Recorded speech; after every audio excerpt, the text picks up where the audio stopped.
During the bloody chaos of the Sengoku period, when Japanese warlords raised castles upon the ashes of mighty clans that crumbled to the clash of spears and swords, a figure emerged who stood out on the battlefield.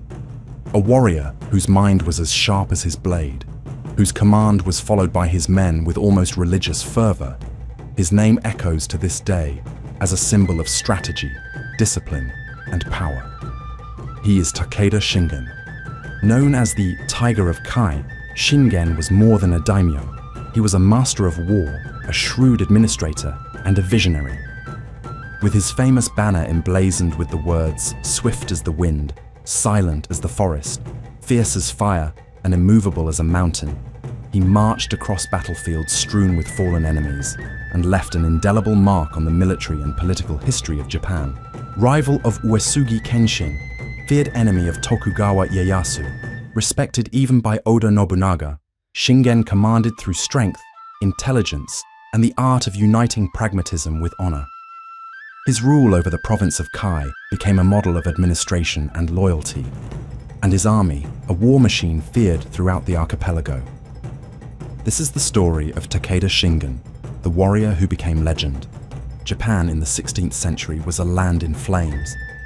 After the collapse of the central authority of the Ashikaga shogunate, the country plunged into an age of constant war, known as Sengoku Jidai, the Warring States period. Feudal lords or daimyos vied for control of provinces, alliances, and castles. No border was stable, no alliance lasting. Treachery was common, violence the rule, and survival depended as much on cunning as on the sword. It was in this landscape of chaos and fragmentation that one of Japan's oldest and most respected clans flourished. The Takeda, direct descendants of Emperor Seiwa, and proud of a lineage that reached back to the great generals of the past. Established in the mountainous province of Kai, in the heart of the Japanese archipelago, the Takeda commanded a land of icy rivers, steep slopes, and wide pastures, a geography that forged hardened and resilient warriors. At the center of this clan was Takeda Nobutora, a lord of fierce temperament and immense ambitions. He had consolidated power over Kai with an iron fist, crushing rival clans and forging an order based on fear. He was a cunning man, but also cruel and unpredictable, whose methods left even his most loyal vassals in a state of constant tension. For Nobutora, power was a matter of absolute dominion, including over his own family. It was under this man's shadow that in the year 1521, his firstborn son, Takeda Harunobu, was born, a boy who one day would be known as Shingen. The heir's birth was met with relief by some, with anxiety by others. Chroniclers and priests of the time recount omens in the skies and fields, out-of-season thunder, agitated animals, and a strange glow on the horizon. But as so often happens with men destined for greatness, Harunobu's childhood would not be marked by tranquility. Under the distrustful gaze of a father who saw in everyone a possible threat, even in his son, the young boy would learn that the path to leadership required more than noble blood. It required courage, vision, and above all, determination to break with the past. From an early age, Harunobu learned that trust was a rare and costly currency. His father, Takeda Nobutora, did not see in his firstborn a worthy heir, but rather a potential rival. With an unpredictable and brutal temperament, Nobutora did not hesitate to punish his subordinates with violence, nor to publicly humiliate those who displeased him. His scorn for his eldest son was clear, and his words were sharp as blades. Coward, soft, he should become a monk. He repeated these insults before counselors and generals, as if he wished to kill Harunobu's leadership before it could even bloom. Meanwhile, the younger brother, Takeda Nobushige, received the father's smiles and esteem. More affable, less ambitious, and apparently easier to mold, Nobushige became the favored son. Harunobu grew up watching that favoritism turn into internal politics. There were rumors that Nobutora wished to replace his legitimate heir with the one he deemed more controllable. The young Harunobu thus lived surrounded by a hostile court, forced to watch every word and every step. If he was not loved by his father, he would be respected by the warriors. If he was not chosen, he would be feared. If he was not guided, he would forge his own path. Little by little, under the tutelage of masters chosen from among the clan's best, Harunobu began his training. Martial discipline was the first rung. He learned to ride, to shoot arrows at full gallop, to handle the sword with refined technique. But his mind wanted more. Fascinated by ancient tactics, he plunged into the teachings of Sun Tzu. But a leader's spirit was built on more than war. Harunobu was also educated in poetic and religious arts, as was tradition among noble warriors. He wrote melancholic verses, visited Buddhist monasteries, debated with Zen monks. He sought to understand not only how to conquer territory, but how to govern the hearts of men. Thus grew the young tiger of Kai, rejected in childhood, forged in silence, cultivated in steel and letters. No one yet called him Shingen, the name that would enter history. But those who watched closely knew the son whom Nobutora despised could one day rise high enough to eclipse his own father. It was in 1536, at the age of 16, that he finally had his first chance to prove himself on the battlefield in the campaign against Kaizo Castle, located in the region of Shinano, a territory neighboring the province of Kai. The mission was commanded by his father, who saw in this expedition yet another move to strengthen his dominion, and perhaps a chance to test or even expose his son's weaknesses. Harunobu was sent with a small detachment, far from the central positions on the front line. It was a secondary, almost symbolic function, but he did not resign himself to a decorative role. During the siege of the castle, Nobutora faced unexpected resistance and decided to withdraw temporarily. But Harunobu, ignoring the retreat, held his position with his men. Observing the defenses and trusting his own reading of the terrain and the enemy, he decided to act. Under cover of night, he led a daring assault on the fortress, which culminated in the elimination of the enemy commander, the seasoned warrior Hiraga Genshin. The victory was unexpected and lightning swift, achieved without reinforcements and without his father's support, only with instinct, courage, and strategy. When Nobutora learned of the victory, his reaction was bittersweet. The father showed no pride, but irritation at the disobedience and at the spotlight now shining on his son. Harunobu, however, gained in that moment something he had never received from Nobutora: recognition among the clan's vassals and generals. The elders of the Takeda family, accustomed to decades of war, began to see in the young man not only an heir by blood, but by warrior virtue. They remarked among themselves that he had made decisions many veterans would hesitate to take, and that he had done so with composure, precision, and bravery. The Kaizo campaign, brief though it was, changed everything. Harunobu ceased to be the ignored son, the coward his father mocked, and came to be seen as a promising warrior, perhaps even a legitimate leader. And in silence, as was his way, he also perceived something essential. Respect is not inherited, it is won. With the sword, with risk, and with vision. That night, in his camp, it is said that Harunobu contemplated the family banner and wrote a brief poem. Moonless night, the sound of victory resounds louder than a father's shouts. Absolute power rarely ages gracefully. In the heart of the mountains of the province of Kai, while the fields blossomed with the spring rains, the halls of the Takeda court began to grow stifling. Inside, tension spread through the court, and its origin lay with the warlord himself, Takeda Nobutora. Nobutora, already advanced in years, remained firm in his severe and inflexible stance. Although he had consolidated power in Kai with harshness and cunning, his leadership was increasingly perceived as a burden by his vassals and even by his own family. What once was strength now turned into paranoia. What had been authority transformed into instability. And at the center of his paranoia stood the shadow of his own son, Harunobu. The boy, who had already proven his courage on the battlefield, was earning respect among the clan's generals and support among peasants and bureaucrats. His presence became uncomfortable. Nobutora, who saw conspiracy in every whisper, began to suspect his firstborn as if he were an enemy within. In the father's eyes, Harunobu's intelligence was pure arrogance, his popularity was insubordination, and even his diligence in his father's service was seen as disguised treason. Rumors began to circulate. Nobutora considered disinheriting Harunobu in favor of his younger brother, Nobushige, more docile, more predictable, more controllable. The possibility sent chills through the veteran generals. They knew that Harunobu was the legitimate heir, but also the most capable. Replacing him would be like destroying the clan's future with their own hands. But one rumor in particular prompted a quiet state of alert among the highest members of the military caste. Nobutora planned to send Harunobu as a guest, in practice a political hostage, to the Imagawa clan in Suruga.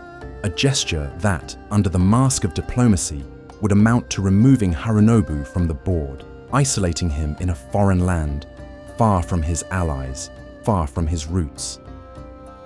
The court of Kai then split between those who still feared Nobutora's wrath and those who were beginning to see that the clan's future might depend on an unthinkable decision, overthrowing their own lord. In the cold corridors of Tsunashiki Castle, fear was the common language of all who surrounded Takeda Nobutora, who, over the years, had become unpredictable and ever more inclined to acts of tyranny. His explosive temper and his tendency to humiliate even the most loyal had corroded the respect he had once inspired. All that remained was fear, and fear by nature is treacherous. Among the veteran generals, the mood was one of mounting unease. Many had served alongside Nobutora in the previous decades, during hard-fought campaigns to unify Kai and subjugate rival clans. They had shed blood at his side. But Nobutora had begun executing old allies with increasingly flimsy justifications. A sidelong glance, an ill-timed word, or simply the bad luck of being misinterpreted. Names that had built the Takeda clan disappeared overnight, replaced by silence and fear. Amid this tense scenario, one figure began to stand out. Itagaki Nobukata, a shrewd counselor, an experienced general, and a veteran of countless battles. Among the other vassals, Nobukata commanded almost reverential respect. He was discreet, patient, and above all, pragmatic. But even he knew that continuing to serve an erratic lord would condemn the clan to ruin, and he saw in the young Harunobu a worthy heir by blood and a promise of a new Takeda leadership, more stable, more clear-headed, and grander. The conspiracy that was taking shape was not at first driven by the ambition of those involved, but rather by an act of collective survival. In private meetings, under the pretext of ceremonial dinners or tea ceremonies, the vassals exchanged coded words. A subtle nod, a prolonged silence, a pause at the right moment, each served to indicate that loyalty to the name Takeda no longer meant loyalty to Nobutora. The objective was clear: remove Nobutora from the throne without bloodshed by sending him to Suruga under the protection of Imagawa Yoshimoto, a diplomatic action, formal, elegant, and final.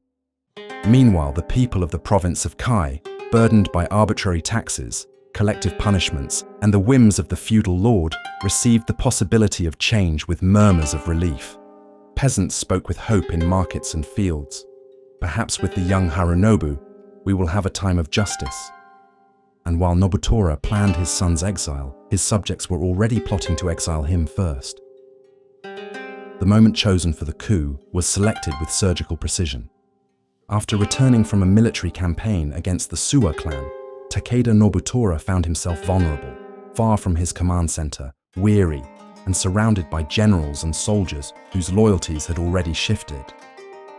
The triumphal entry into Kai, which should have consolidated his authority, was, in truth, the harbinger of his downfall. Under the leadership of Itagaki Nobukata, the most influential vassals moved with subtlety. While Nobutora rested from the campaign, his closest men received orders to prepare him for a diplomatic mission to the court of Imagawa Yoshimoto in Suruga. The justification? To reinforce the bonds between the two allied clans. a gesture of respect and strategic continuity. Nobutora, confident and unsuspecting, accepted the invitation. He mounted his horse, accompanied by an escort carefully selected and supposedly loyal, yet already committed to the new order. The caravan crossed the mountains towards Suruga, and once beyond the borders of Kai, the gates closed behind him forever. There were no swords drawn. There was no siege, no barricades, no resistance. The transfer of power was swift, precise, and almost invisible to outside eyes. It was a bloodless coup d'etat, but utterly effective, one of the most notable in the history of feudal Japan. As one of his first acts as the new daimyo, Harunobu moved with speed and diplomacy. He sent messengers to Imagawa Yoshimoto, thanking him for receiving his father, maintaining the tone of a devoted son. Nobutora's presence in Suruga was portrayed not as exile, but as a gesture of respect toward the alliance. In public, Harunobu continued to refer to his father with honor, and Yoshimoto, satisfied with the appearance of order and with the stability of the new government, accepted the official version and did not even consider reinstating his former ally. Peace was maintained, authority preserved, and Kai, under new leadership, began to change. At only 20 years old, Harunobu assumed absolute command of the province of Kai. He was young, but not inexperienced. Therefore, his initial actions as leader were marked by a balance between reform and continuity. He reorganized the clan's administration, rewarding those who had supported his rise, such as Itagaki Nobukata and Amari Torayasu, with positions of prestige and command. He redistributed lands, adjusted taxes, and ensured that resources flowed back to the fields and fortresses. But he did not persecute those who had faithfully served his father. On the contrary, he kept many of Nobutora's former allies in administrative and military posts, provided they were willing to collaborate with the new order. This gesture sent a powerful message. Harunobu was not driven by vengeance, but by a clear purpose to bring stability and greatness to Kai and to the Takeda clan. He also set in motion a process of strengthening the clan's identity. He refined codes of conduct, reinvigorated spiritual ties with local Buddhist temples and Shinto shrines, and began spreading the philosophy of war that would soon define his legend. Within a few weeks, tensions eased and doubts fell silent. The generals knew they had chosen well. The people, once oppressed, now saw in the new lord a leader who listened, who balanced firmness with justice. In the mountains of Kai, a new roar began to echo. No longer that of a tyrant lord, but that of a patient, cunning tiger ready to show its claws. In 1551, a decade after taking command of Kai province and consolidating his internal domain, Takeda Harunobu took a step that surprised his allies and intrigued his rivals. He publicly renounced his birth name and adopted the monastic name Shingen. The act was performed in a formal ordination ceremony as a lay monk of the Rinzai school of Zen, a tradition linked to silent contemplation, self-discipline, and philosophical wisdom. At first glance, it might have seemed a purely spiritual gesture, but those who knew Harunobu understood. Every move he made carried multiple meanings. And this one, in particular, was as much a personal reinvention as it was a political statement. The new name was not chosen at random. Shin means faith, trust, truth. Until then, it had been part of his family lineage. Now, it took on a higher, almost spiritual meaning. Gen, on the other hand, evokes mystery, depth, the hidden principle of things. It was a name laden with erudition, often associated with monks, sages, and figures of moral authority. Thus, Shingen became more than a name. It became a symbol. It was also a gesture of rupture. By becoming Shingen, the young leader formally distanced himself from the legacy of his father, Nobutora, whose brutality and imbalance still echoed in the collective memory of Kai. Where the father had been feared, Shingen would seek to be respected. Where Nobutora imposed, Shingen would persuade. By uniting the image of the warrior with that of the wise and spiritual man, Shingen approached the idealized figure of the Zen ruler, much like the ancient Ashikaga shoguns, who combined the sword and the brush, the battlefield and the tea room. By aligning himself with the Rinzai tradition, he not only cultivated his soul, but also claimed for himself a place in the lineage of medieval Japan's most refined leaders. The people, accustomed to their lord's stoic silence, saw the change as an elevation.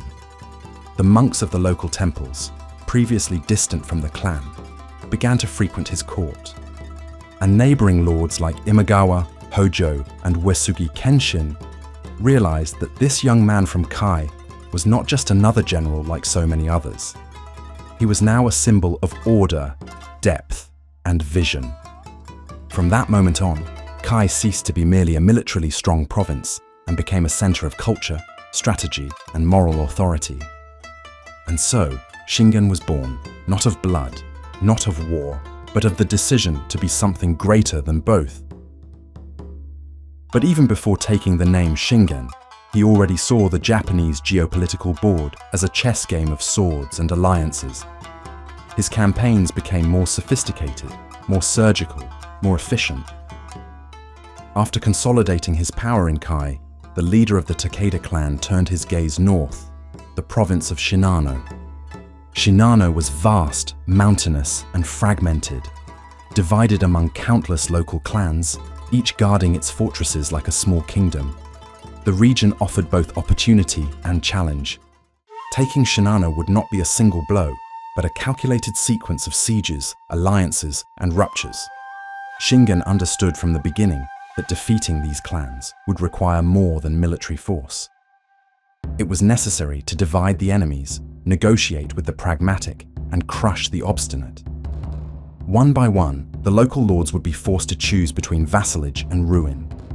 The first major target was the powerful Suwa clan, rulers of fertile lands and strategic positions. In 1542, after swift maneuvers, Shingen besieged and conquered Uehara Castle, forcing Lord Suwa Yorishige to surrender. Instead of humiliating him publicly, Shingen offered a conciliatory gesture. He took his daughter as a concubine, the young Koihime, who would later bear him a son, Takeda Katsuyori, the clan's heir. It was a gesture that blended political pragmatism with dynastic strategy. By linking the destinies of Takeda and Suwa, Shingen absorbed the territory and neutralized resentments. But not all clans would surrender with gestures of peace. Among the fiercest enemies were the Murakami, led by Murakami Yoshikyo, a talented commander who offered determined resistance. In battles like the one at Toishi, Shingen's armies faced unexpected difficulties, suffering heavy losses. It was in this context that the discipline of the Takeda army shone, with its disciplined infantry corps, its well-trained cavalry, and the increasing use of firearms imported from the south. In 1550, Shingen took Katsurao Castle, and with it, he destabilized the Murakami axis of power. Yoshikyo, defeated but not destroyed, would flee to seek external help, a move that would begin another chapter in Shingen's story, yet to come. Meanwhile, to the east, another clan yielded to the methodical force of Kai, the Ogasawara, lords of Ueda and the central region of Shinano. Although better known for their cultural tradition than for their military strength, the Ogasawara resisted with dignity. But in 1553, Fukashi Castle, the future Matsumoto, fell under the relentless siege of the Takeda. It was a symbolic blow. With the fall of the Ogasawara, Shingen sealed his dominion over the heart of Shinano. Between battles and marches, marital alliances and secret agreements also drew the map. Shingen did not hesitate to offer relatives as brides to potential allies or to welcome defeated nobles in exchange for loyalty. He was a leader who used the brush with the same skill with which he wielded the spear. By the end of the 1550s, Shinano, once a patchwork of independent lords, had become part of Takeda Shingen's body politic. It was more than a territorial victory. It was the construction of a new order in the interior of Japan. And at the center of this new domain stood the figure of a man who was at once daimyo, monk, commander, and strategist. Shingen was no longer just the Lord of Kai. He was now the master of the mountains. Conquering territories was only the beginning. Keeping those territories united, productive, and loyal was the true test of leadership. Takeda Shingen, more than an invincible general, proved to be a meticulous, reformist, and deeply conscious ruler of the people's needs. While his contemporaries contented themselves with the plunder of war, Shingen built institutions, laws, and systems, laying the foundations for a lasting domain. His administration was marked by a profound sense of order and functionality, even amid the turmoil of the Sengoku period. Upon taking control of Kai and Shinano, Shingen implemented a series of reforms that transformed the mountainous interior into a center of stability and prosperity. Among his most notable initiatives were fiscal reforms and irrigation systems. Shingen knew that water was power, and he invested heavily in irrigation projects like the Kanazuka and in a series of artificial dams, which guaranteed control over floods and the fertilization of the fields. This not only increased agricultural production, but also reduced dependence on rice imports, reinforcing the clan's self-sufficiency. For Shingen, land and justice were inseparable. He centralized the legal system with local courts and clear administrative codes, protecting peasants from abuse by samurai and officials. He created detailed records of taxes and holdings, distributing land more equitably among vassals and small landowners. His judicial decisions became known for their firmness and impartiality. It was possible for a peasant to have his complaint against a member of the nobility heard seriously. But Shingen's governance was not limited to bureaucracy. He understood the role of spirituality as an axis of social cohesion. His affiliation with the Rinzai Zen school was public and cultivated, reflected in ceremonies, retreats, and support for local temples. Furthermore, he maintained close relations with ascetics of the Shugendo tradition, who roamed the mountains of Kai and Shinano as guardians of morality and order. These religious figures helped to spread the image of Shingen as a blessed lord, close to the heavens and the people, balancing military authority with an almost sacred aura. Takeda Shingen was not just an efficient ruler or a brilliant strategist. He was a magnetic public figure who inspired loyalty, admiration, and fear. His charisma came from the rare combination of practical intelligence, self-control, and unwavering purpose. He lived with moderation, avoided unnecessary luxuries, and maintained an almost Spartan routine. He was known for being accessible to his vassals, but demanding. He did not tolerate incompetence, but knew how to recognize merit, even in men of modest origin. His relationship with his sons was austere but zealous, and with his wives and concubines, marked by respect. Shingen also understood the power of symbols. None was more powerful than the Takeda's war banner, where one could read in 4 ideograms the maxim that guided his life and his armies: wind, forest, fire, mountain. Inspired by Sun Tzu, the motto summarized his philosophy of war and governance: swift as the wind, to attack before the enemy realizes; silent as the forest, to advance with harmony and secrecy; fierce as fire, to strike with overwhelming force; immovable as a mountain, to hold a position with unshakable discipline. This motto was the mirror of his soul. Under Shingen's leadership, the Takeda clan was not just feared, it was respected, admired, and, in many circles, even revered.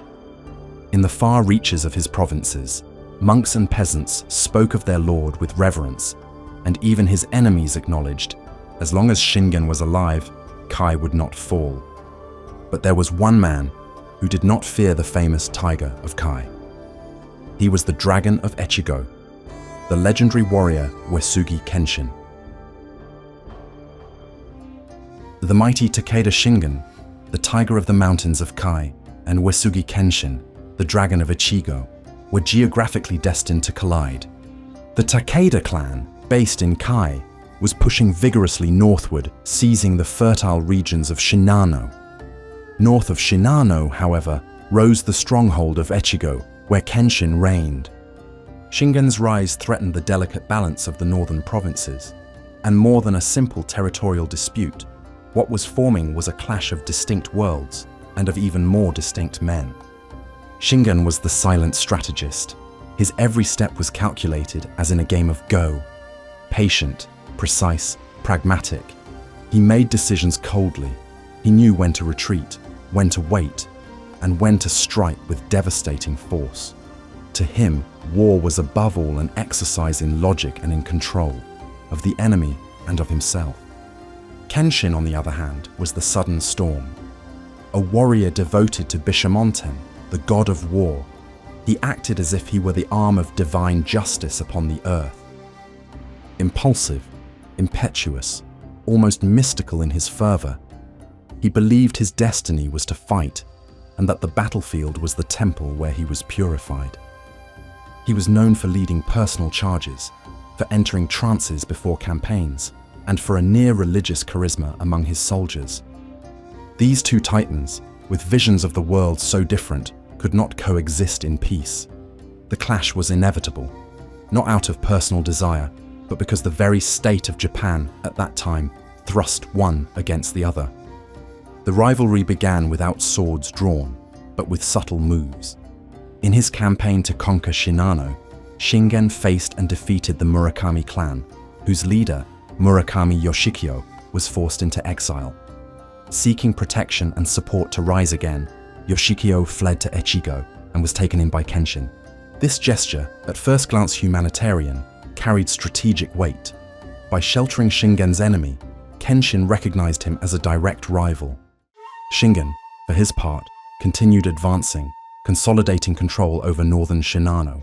With each castle taken, his forces drew closer to Echigo's territory. The mountains separating the two clans became barriers as fragile as paper doors. Takeda patrols and Uesugi scouts crossed the borders frequently. Trade routes began to close. One side's allies became the other's targets. Neighboring provinces watched with mounting anxiety. Even before the first arrow was loosed, the war had already begun, on maps, in alliances, and in men's hearts. And everyone knew, when Shingen and Kenshin finally met on the battlefield, it would not be merely a fight for land. It would be the clash of two ways of being, of two souls, of two gods of war, staring at each other in the mirror of history. Between the craggy mountains of Shinano and the deep valleys of Echigo lay a plateau, wrapped in winding rivers and persistent mists, known as Kawanakajima, or the island between the rivers. Located between the courses of the Chikuma River and the Sai River, this lowland terrain, seemingly simple and unassuming, would become the most emblematic stage of the rivalry between Takeda Shingen and Uesugi Kenshin. There, between 1553 and 1564, the two titans met 5 times in successive campaigns marked by tension, complex maneuvers, surprise attacks, and mutual respect. Although only one of those battles resulted in a large-scale direct engagement, all carried the symbolic weight of a war that was, above all, personal, yet shaped the fate of thousands. Kawanakajima was a proving ground. There was no castle to seize, no treasure to plunder. The region's strategic value was real. As a natural corridor between Shinano and Echigo, it represented a crucial point for controlling both provinces. But over time, it became much more than that. A sacred territory, and a board on which honor was at stake. Shingen and Kenshin saw Kawanakajima as a place where they could measure their strength, test their limits, and challenge one another with everything they had. Neither would retreat, but neither would push beyond the invisible line that separated respect from total destruction. On the nights before battle, soldiers said they felt the ground vibrate with the presence of something greater than armies. It was as if the very gods of war watched that field, where two geniuses of strategy crossed their wills, not for glory, but because they simply could not do otherwise. Kawanakajima belonged to neither of them, but it came to belong to history. In 1561, on a morning of thick fog on the plains of Kawanakajima, Japan's history witnessed one of the most intense and legendary episodes of its feudal era, the fourth and bloodiest battle between Takeda Shingen and Uesugi Kenshin. Unlike previous campaigns, both forces arrived prepared for a decisive fight. Shingen positioned his army south of the Sai River on Mount Saijo, while Kenshin fortified himself to the north, near Kaizu Castle. The field was chosen, but this time the game would be more than cautious maneuvers. It would be bloody chess. Shingen devised a bold, sophisticated plan. He would divide his army into two groups, while Yamamoto Kansuke, his most seasoned military advisor, would lead a strike force to circle the enemy flank during the night and descend from Mount Saijo at dawn. Shingen would remain with the rearguard in a defensive posture, ready to crush Kenshin's men in a pincer. It was a risky maneuver, based on predicting movements and on total coordination. Shingen trusted in his army's discipline and in the plan's precision. However, Uesugi Kenshin, with the instinct of a warrior who saw beyond maps, shattered expectations. In the silent pre-dawn, while Yamamoto's flanking force moved to encircle him, Kenshin hurled his entire army in a lightning assault directly at Shingen's central camp. Moving under cover of the fog, his soldiers advanced like specters out of nowhere, swift, fierce, unstoppable. The Takeda camp, still reorganizing after the division of forces, was taken by surprise. Confusion was total. The beat of drums was drowned by screams, and the mud soon ran with blood. It was absolute chaos. At the height of the battle, the seemingly impossible happened. Kenshin, at the head of his horsemen, drove so deep into the enemy ranks that he reached Shingen's command center. Advancing with sword in hand, the Lord of Echigo delivered a direct blow at his rival. Shingen, surprised, had no time to draw his sword. He raised his tessen, an iron war fan, and parried the strike at the last instant. The second blow glanced off the armor on his arm. His personal guards closed in around Kenshin, who quickly withdrew, vanishing once more into the tumult of battle. The scene was brief, but it would become a living legend, etched for centuries in paintings, oral lore, and chronicles. The duel between the Tiger of Kai and the Dragon of Echigo, sword against fan, in the midst of chaos. Despite the initial surprise, Shingen managed to regroup his forces. Yamamoto Kansuke's men, hearing the clamor of battle, hurried down to intervene, but arrived too late to execute the encirclement effectively. By day's end, the riverbanks were carpeted with thousands of bodies. It is estimated that more than 4,000 soldiers died, including important figures on both sides. The battle ended without a clear victor.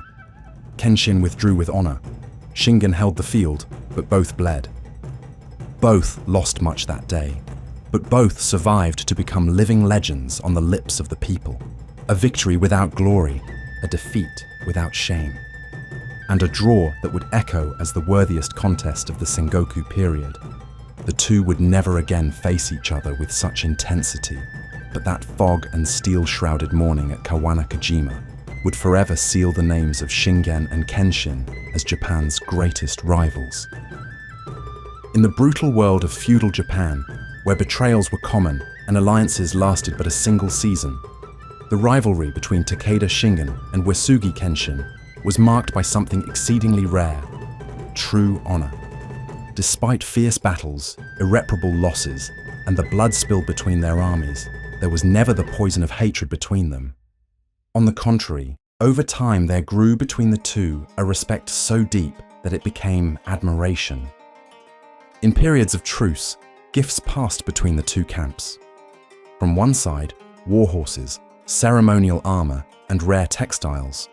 From the other, fine swords, religious scrolls, and precious provisions. Each exchange was a gesture of recognition. I see you, and I respect you. The most famous episode of this relationship happened off the battlefield. During an economic boycott led by daimyo hostile to Shingen, Kai was cut off from salt, an essential good for preserving food. When Kenshin learned of the situation, he took an action that defied all logic of political warfare. He sent caravans laden with salt to stock his rivals' storehouses. Kenshin's justification is remembered to this day as an example of warrior purity. It is not with salt that one defeats an enemy. It is with the sword. And so, even without either man definitively defeating the other, Shingen and Kenshin prevailed together, for they bequeathed to Japan not only tales of war, but the model of a grand rivalry, forged of iron, mud, silence, and respect. From 1570 onward, Takeda Shingen was no longer just a powerful lord, he was a potential unifier of Japan. The Tiger of Kai, who had mastered the mountains of Shinano, subdued his internal enemies, and fought legendary battles against Uesugi Kenshin, now turned his eyes to the true heart of power, Kyoto, the ancient imperial center and symbol of national authority. But the road there required breaking through walls of iron, and that meant war with the two greatest obstacles to the south, the Imagawa clan, which controlled Suruga, and the rising power of Tokugawa Ieyasu, ally of Oda Nobunaga. Shingen knew his moment had come. He was respected by allies, feared by enemies, and loved by his soldiers. He had decades of war experience, the prestige of great victories, and the strength of a disciplined, ferocious clan. The time had come to seize the final design, reach Kyoto, and assume the title of shogun. The first step of this imperial march was taken with the invasion of Suruga in 1568. The once powerful Imagawa clan, weakened by the tragic death of Imagawa Yoshimoto at the Battle of Okehazama, where he was defeated by Oda Nobunaga in 1560, had plunged into successive crises of succession and loss of authority. With precision and speed, Shingen struck at Suruga's castles, taking Sumpu, the Imagawa administrative center. Within a matter of months, the territory was annexed to the Takeda domain, consolidating his coastal position and cutting an important link between the Tokugawa and their allies. The destruction of the Imagawa was a demonstration to all Japan that Shingen was now the most powerful among the independent daimyo. With Suruga under control, Shingen prepared to cross the most dangerous line, the border with Mikawa, the domain of the young and ambitious Tokugawa Ieyasu, who was beginning to emerge as a capable strategist and ally of Oda Nobunaga. In 1572, Shingen marched with his army on the final campaign with the objective of reaching Kyoto as the natural leader of a new era. Ieyasu's response was swift. He fortified positions and prepared to face the enemy at Mikitagahara, a plain on the outskirts of Hamamatsu. The ensuing battle was brutal and swift. With shock tactics and mobility, Shingen crushed the Tokugawa army in December 1572, inflicting a humiliating defeat on the young Ieyasu. The Lord of Mikawa was forced to withdraw into Hamamatsu Castle, which he deliberately kept with its gates open and torches lit, a psychological ruse that confused the Takeda commanders and averted a siege. With the victory over Tokugawa, the rear was secured, and the road to Kyoto at last seemed open. After the victory at Mikitagahara, Shingen began his advance toward the imperial capital. Oda Nobunaga, perceiving the danger, suspended campaigns against other provinces to reinforce the defensive line along the Tenri River and prepare a response to the Takeda advance. Nobunaga knew that if Shingen reached Kyoto, it would mean the end of his own dominion, and perhaps the birth of a new shogunate led by the Tiger of Kai. Shingen, however, harbored no illusions about ease. He knew the conquest of Kyoto would be arduous. The city was guarded by armies loyal to Nobunaga, and the shogun himself, Ashikaga Yoshiaki, watched everything anxiously, awaiting which leader would emerge victorious in this final race.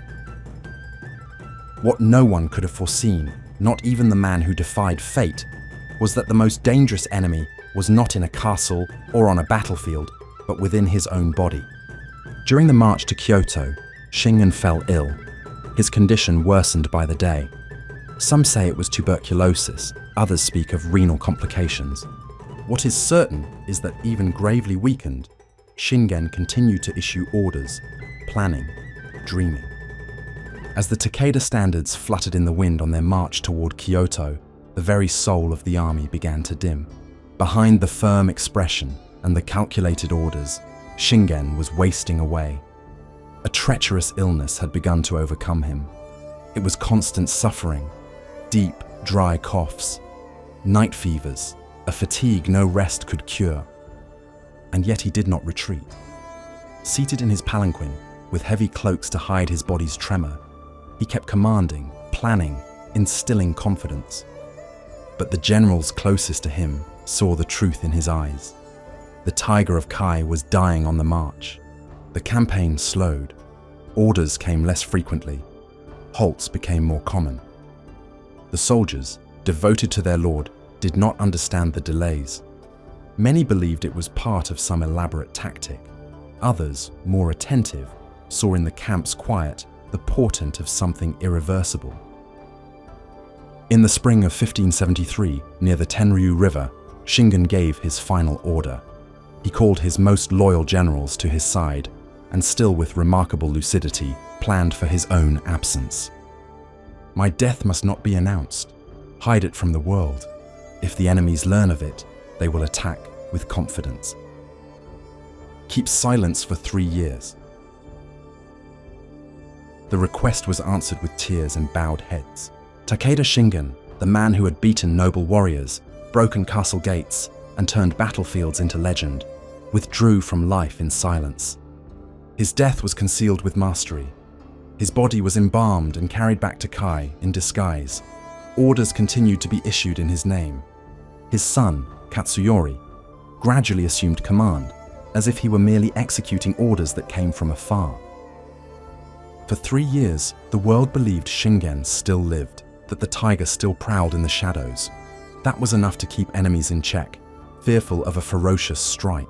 It was the last trick of a master strategist, to make his own death another piece on the board of war. Takeda Katsuyori, born of the concubine Koihime, was brave and determined, but he lacked his father's aura of command and strategic skill. He took control of Kai amid a tense backdrop, surrounded by watchful rivals and vassals, still bound to Shingen's shadow. The Takeda offensive continued for a time, but discipline began to fray. Allies hesitated, subordinates questioned his orders. The unity that had made the clan an unstoppable war machine began to crack. The final blow came in 1575 at the Battle of Nagashino, when Katsuyori challenged Tokugawa Ieyasu and Oda Nobunaga in an attempt to maintain dominion over Mikawa. The result was devastating. Nobunaga, employing a line of soldiers armed with arquebuses, decimated the legendary Takeda cavalry, hitherto considered invincible. It was the end of the cavalry's absolute supremacy and the dawn of the gunpowder era. The Takeda clan, once feared throughout Japan, began to crumble. In less than a decade, it would disappear from the political stage, absorbed by the forces Shingen had once nearly subdued. The son could not bear the heavy legacy of his father. Even many centuries after his death and the fall of his clan, Takeda Shingen remained a great example of an ideal of leadership, a master of balance between strength and reason. Tokugawa Ieyasu, who would inherit Japan, studied his strategies and often said that the discipline of the Takeda army was unsurpassed. In the Meiji period, when Japan sought national heroes, he was exalted as a model of military virtue. Compared to Napoleon Bonaparte for his tactical genius and charismatic leadership, he came to be called, in the popular imagination, the Napoleon of Japan. Today, his name echoes in statues, historical dramas, films, anime, and games. In Kofu, the former capital of Kai, his mounted image dominates the station square, bronze eyes fixed on the horizon as if still watching over his people. But above all, Takeda Shingen lives on as an eternal lesson about power. That a leader is measured not only by conquests, but by the way he leads men, upholds justice, and dies with honor. Thus ends the story of the man who was called a tiger, a warrior who fought as a strategist, ruled as a reformer, and died as a legend.